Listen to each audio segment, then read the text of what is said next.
In a two-story house in a small residential neighborhood in Connecticut, Margaret Hamilton sat holding her morning coffee, gazing out the window at the cherry tree in the yard.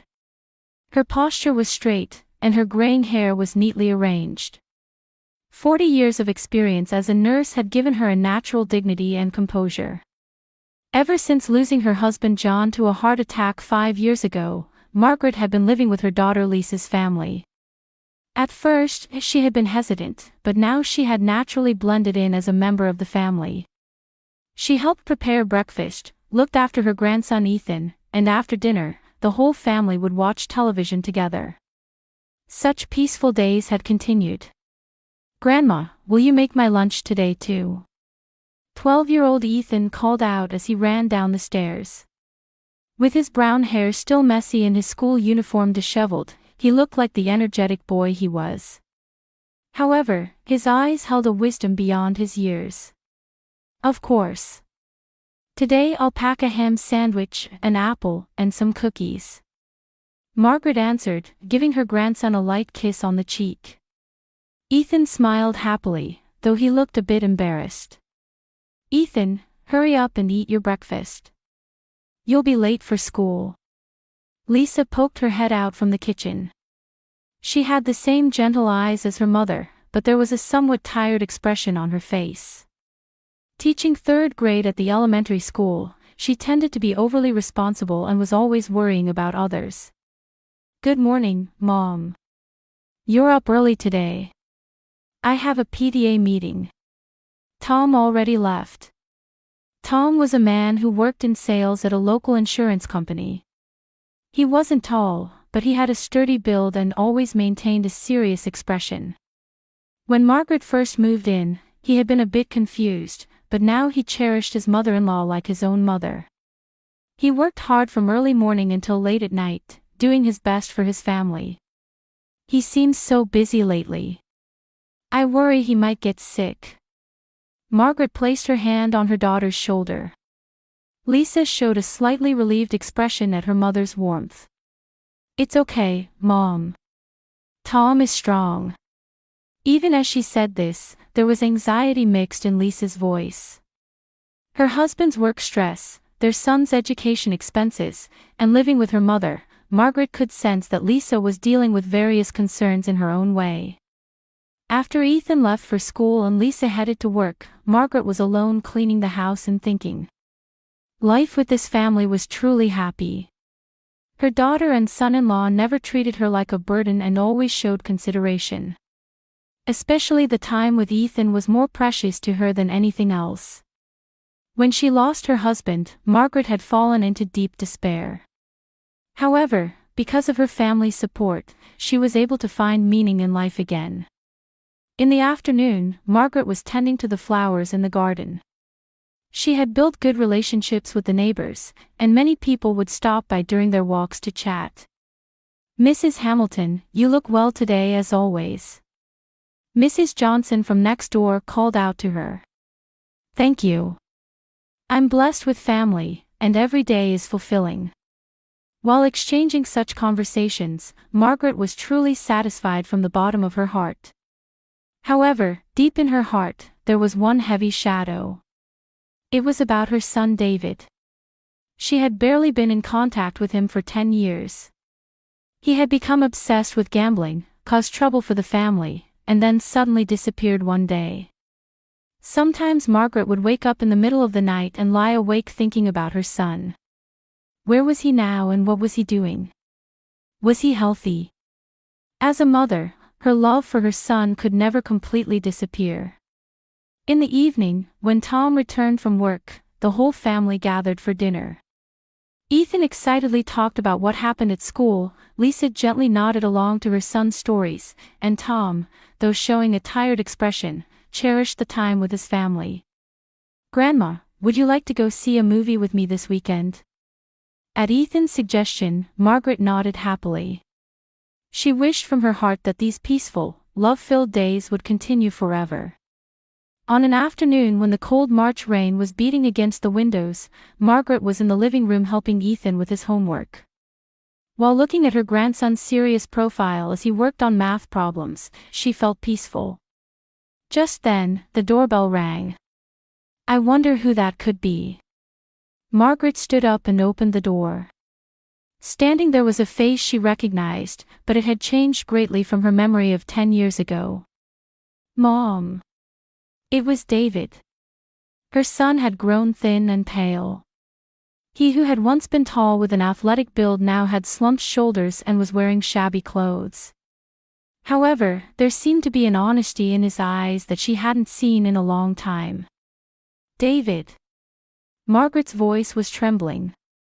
For 10 years, she had been worried about her son's whereabouts. She would wake up in the middle of the night and pray for his safety. That son was now standing right in front of her. Mom, I'm sorry. I'm really sorry. David's voice was hoarse. He knelt in front of his mother and bowed his head. Come in. It's cold out there. Margaret invited her son into the house. Ethan, who was in the living room, looked confused when he saw the unfamiliar man.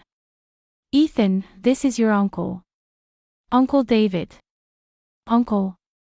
Ethan had heard from his mother that there was an uncle who had gone missing. However, this was the first time he had actually met him. So you're Ethan. You've grown so big. David smiled gently at his nephew. That smile held traces of his former self. Margaret made coffee for her son and sat facing him. David held the steaming cup with both hands and slowly began to speak. These past 10 years, I've been living a really terrible life. I made debts from gambling, caused trouble for the family, and left home as if I was running away. But Mom, I've changed. There was an unprecedented seriousness in his voice. 3 years ago, I participated in a gambling addiction treatment program. There I faced my problems and understood how deeply I had hurt my family. The treatment was hard, but I was finally able to get myself back. Margaret quietly listened to her son's words. As a mother, she could feel her son's suffering. At the same time, she harbored anxiety about whether he had really changed. Now I'm working at a construction site. The pay isn't much, but I'm working honestly. And every day I've been thinking about my family. Especially about you, Mom. David was crying. I hurt you, Mom, and caused you worry. I'm truly sorry. But I'm not the same person I used to be. I want to start over as a member of the family. Margaret took her son's hand. That hand was rough from labor, but it was warm. David, you are my precious son. No matter what happens, that will never change. Mother and son embraced. Ethan watched with some confusion, but seeing his grandmother's joy, he felt relieved. That night, when Lisa and Tom returned home, Margaret reported David's return. Lisa showed a complex expression. Knowing her brother's past behavior, she couldn't easily accept him. Has he really changed? To Lisa's question, David answered sincerely. I caused you all tremendous trouble. That's a fact, and I don't expect to be easily forgiven. But I really have changed. I want to take time to prove that. Tom was cautious. Knowing his brother-in-law's past, he was wary from the standpoint of protecting his family.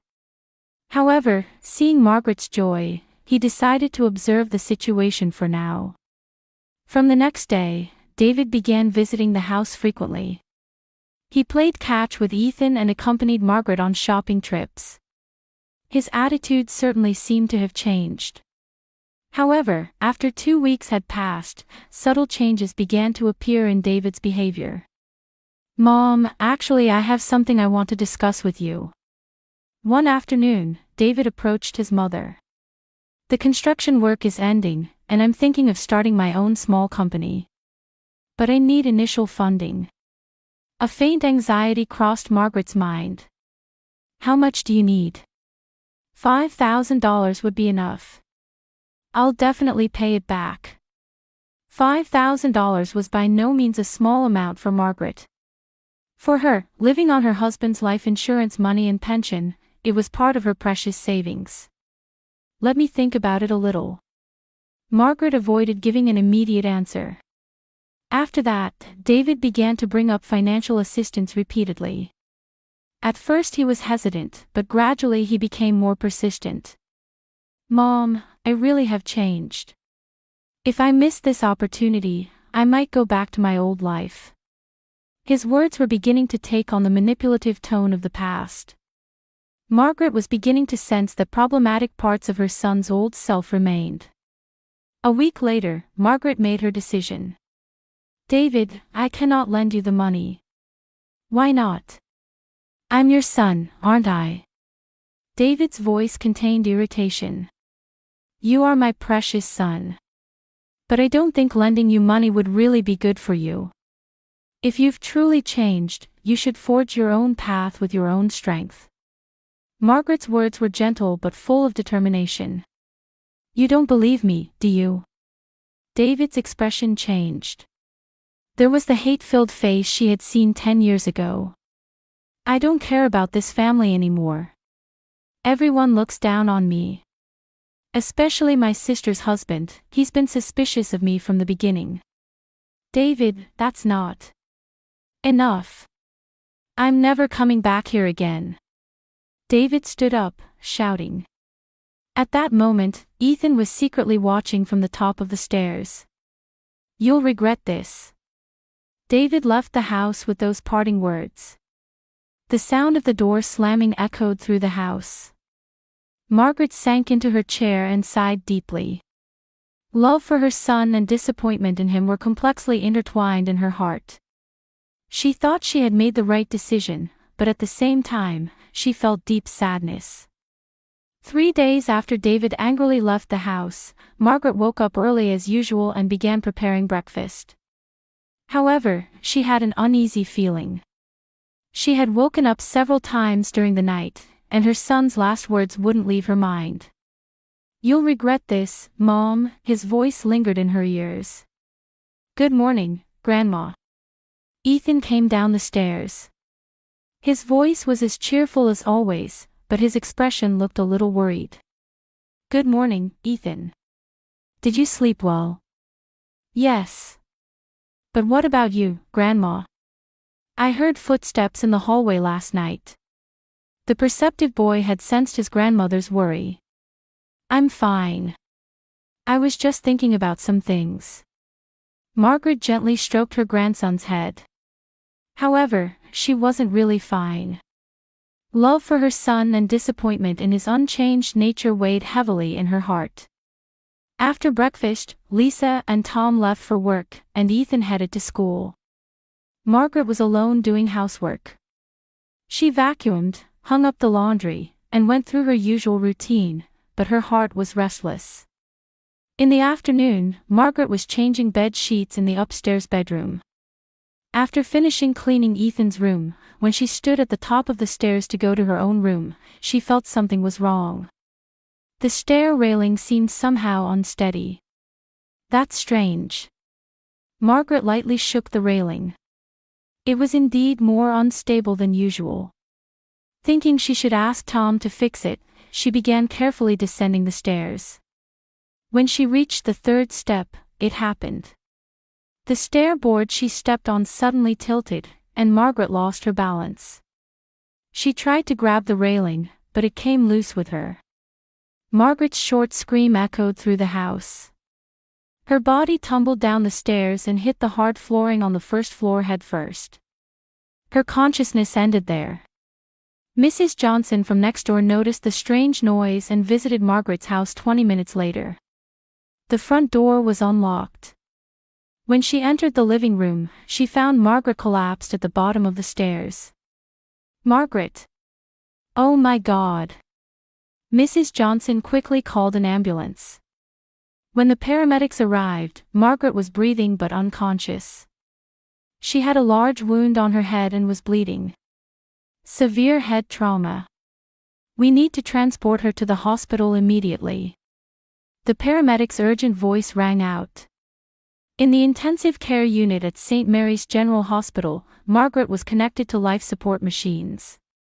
After the doctors thoroughly examined her condition, they called her family. Lisa rushed from school, running breathlessly through the hospital corridors and hearing the doctor's explanation in front of the ICU. Tom also hurried from work and stood next to his wife. "You're Mrs. Hamilton's family, correct?" Dr. Smith faced the family with a serious expression. "Your mother's condition is very serious. She has suffered severe brain contusion from the fall down the stairs. She's currently in a coma and needs life support." Lisa's face turned pale.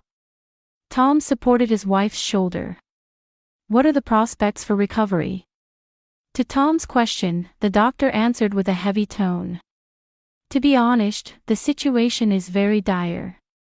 With such severe brain damage, even if her life is saved, there's a high possibility she may never regain consciousness." Lisa nearly broke down crying. "You mean she would be in a vegetative state?" "I'm afraid that possibility is high. As a family, you may be faced with very difficult decisions." The doctor's words sounded hopeless to the family. During ICU visiting hours, Lisa and Tom sat at Margaret's bedside. Various tubes were connected to her body, and monitors continued to show signs of life. It was so different from the once active mother-in-law they knew. "Tom, what should we do?" Lisa whispered while gripping her husband's hand. "Mom is only 62.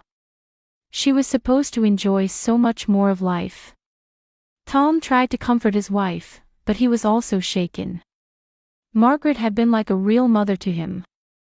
Supported by her warmth and wisdom, the family had lived happily. Listening to what the doctor said, Tom trailed off. But the meaning was clear. "She's just an old person anyway." The words Lisa whispered were born from exhaustion and despair. She loved her mother, but she also had to consider practical problems. Medical expenses, care issues, the impact on Ethan. That's right. She wouldn't want to live in this condition. Tom felt the same way. They held hands and quietly left the hospital room. The next day, when Ethan came home from school, he was told about his grandmother's accident. "Where's Grandma? Can I go see her?" "Ethan, Grandma is in a very dangerous condition right now. Children aren't allowed to visit," Lisa gently explained to her son. However, Ethan's worry was serious. His grandmother was one of the most important people to him. That night, Lisa and Tom discussed the future with the doctor. "Please discuss as a family whether to continue life-sustaining treatment. However, please understand that with current medicine, the possibility of regaining consciousness is extremely low." The doctor's words weighed heavily on the family's hearts. For 3 days, Margaret remained in a coma. Lisa and Tom visited every day, but gradually their visits became less frequent. Both were mentally exhausted by the hopeless situation. On the morning of the 4th day, a miracle happened. Margaret's finger moved slightly. There was a change in the monitor readings, which a nurse noticed. "Dr. Smith. The patient is showing response." When the doctor rushed over, Margaret's eyelids slowly opened. "Mrs. Hamilton. Can you hear me?" Margaret's eyes couldn't focus properly, but she was definitely regaining consciousness. "Water." It was a hoarse voice, but clear words. "It's a miracle." The doctor couldn't hide his surprise. Regaining consciousness from such a severe case was extremely rare medically. However, when Margaret fully regained consciousness, there was no one in the hospital room. Her family hadn't come. In the silence, she tried to understand her situation. She tried to move her body, but still had no strength. Her head was wrapped in bandages, and various tubes were connected to her body. Her memory was vague, but she remembered falling down the stairs. While looking around the bedside table, Margaret found a small folded piece of paper next to her pillow. With trembling hands, she picked it up and slowly opened it. There, written in careful, childlike handwriting, was, "Grandma, I know who did it. Ethan." Margaret's heart began beating violently. Who did it? What did they do? And why had Ethan left such a note? She clutched the note with trembling hands while considering various possibilities in her mind. The loose stair railing, David's last words, and the fact that no family members had come to visit. Everything was beginning to connect. As Margaret clutched Ethan's note, the hospital room door opened quietly. Looking back, she saw her 12-year-old grandson standing there with a worried expression. He had slipped past the nurses to see his grandmother. "Grandma! You're awake." Ethan ran over with expressions of joy and relief. However, he immediately looked around and lowered his voice. "I came secretly without telling Mom and Dad. They said children couldn't visit."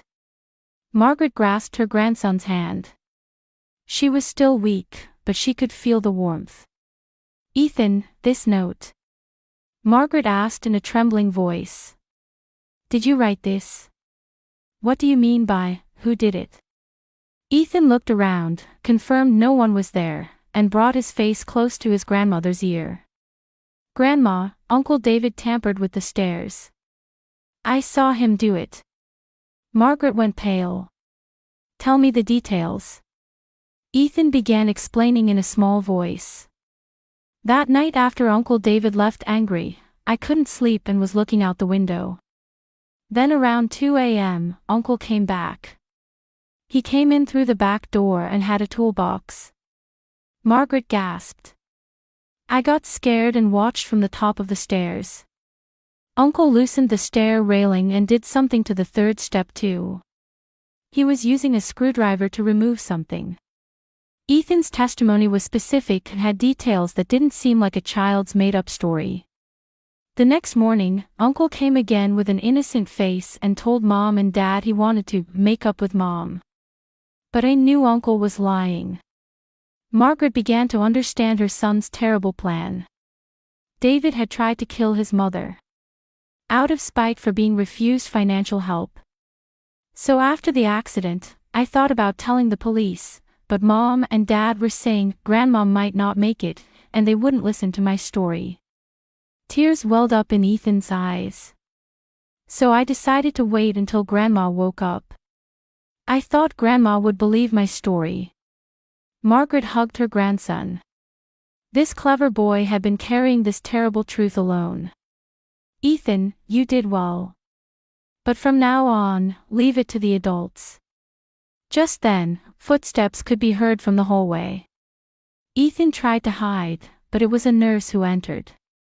"Oh, you have a visitor. But children's visits are. This is my grandson. Please, just give us a little time."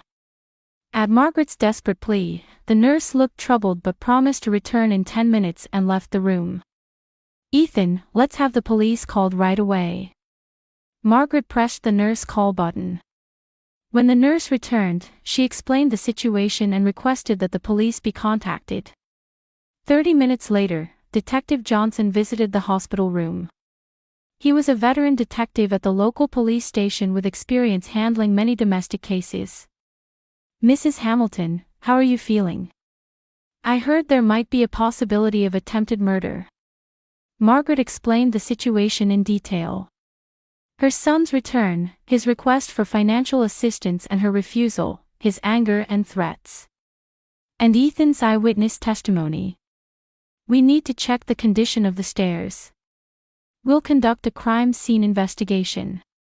Detective Johnson listened seriously to the story. Violence against elderly people within families was unfortunately not uncommon.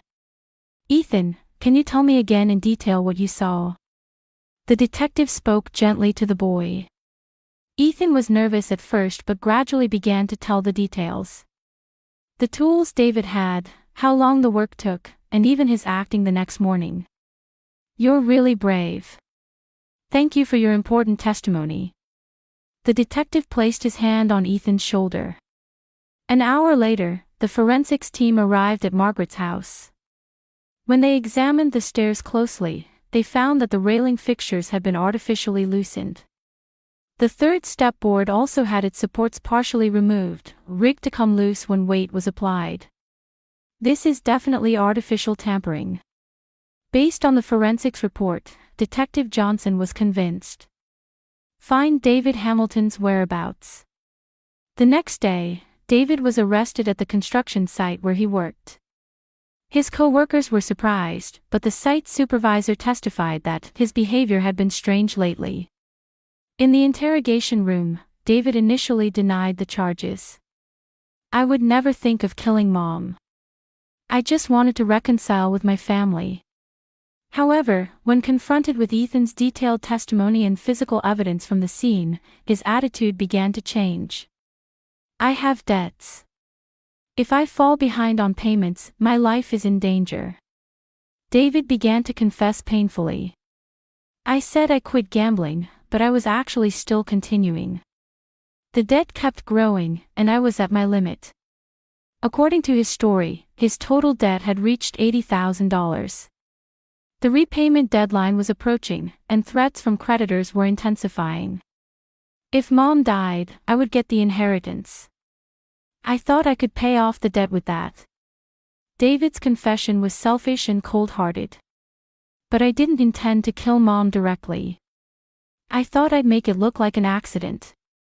That's why I tampered with the stairs. That's still attempted murder.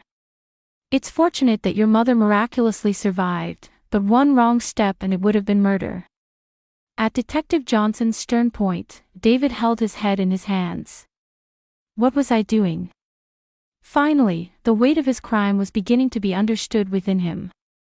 After taking his statement, the detective visited Margaret's hospital room again. "Mrs. Hamilton, your son has confessed. He admitted to tampering with the stairs and will be charged with attempted murder." Margaret had complex feelings.